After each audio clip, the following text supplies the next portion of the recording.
I'm going up, that's where I'm going. Where are you going?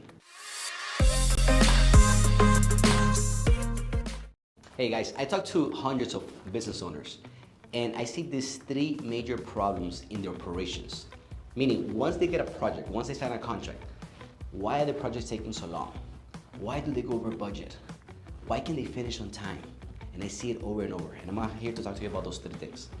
Number one, your process. You have to have a process, a recipe to success. So this is what happens. Having a process and a recipe and a guide and a step-by-step is going to help you and your team, get your project from point A to point C. So what you need to do to yourself is like, you need to think about, okay, once a client hires us, what happens next? How do I move that client from here, which is the onboarding, to setting the expectations, to creating the plans, to pulling the permits, to doing the pre-construction, and so forth. So you need to really have like a clear roadmap. And in that roadmap, you need to have processes and systems and goals under each benchmark. What tools are you using? What software are you using? Because if you're running multiple projects and you're not having a system process where you document things and you're like having things on a daily basis so you could see it on a checklist, it's really hard for you or anybody to manage the project from beginning to end. So here at Cutting Edge, we use different softwares. We use Monday.com, we use Google Drive, and there's a bunch of softwares that you use. But pick one that's going to help you have everything under one umbrella. Meaning you have your schedules, you have your contracts, you have your plans, you have everything under one system. This just keeps everything organized. The next thing you're gonna need in your business to be more efficient in your operations is going to be the right team.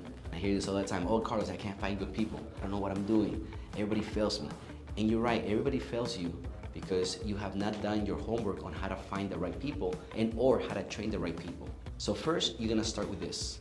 You're going to create a detailed job description that has responsibilities, that has KPIs, that has all the expectations, whatever your business needs.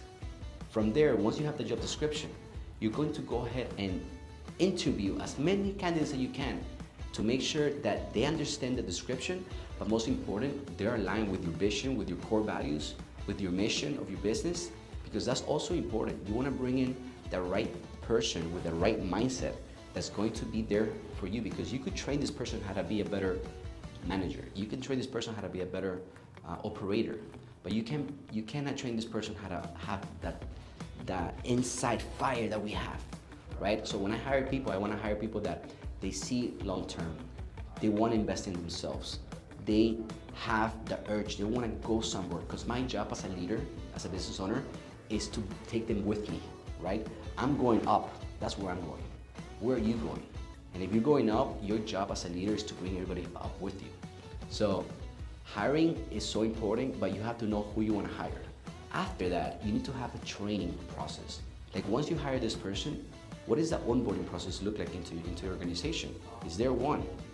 What training are you providing to this individual to make sure that they follow your process and your systems? Is there a training in place? Is there KPIs? How are you keeping these people responsible to hitting their mark? And if you don't have none of that, that's where you need to start before you hire somebody. A lot of times people just want to hire, and then they want to blame the employee that they hired. But at the end of the day, the only person that you should blame is yourself, because you're the leader. The last thing that you're going to need in your operations is going to be resources. Resources meaning you might need subcontractors that you could depend on. Resources meaning that you may need tools. You may need extra help. You may need a coach, a mentor. Like having the resources for your organization is also going to be another key point on your operations. If you don't have the right resources to basically get the guidance and get the help that you need, it's going to make it very difficult, not just on you and your team, but also on the clients, because the projects are going to delay.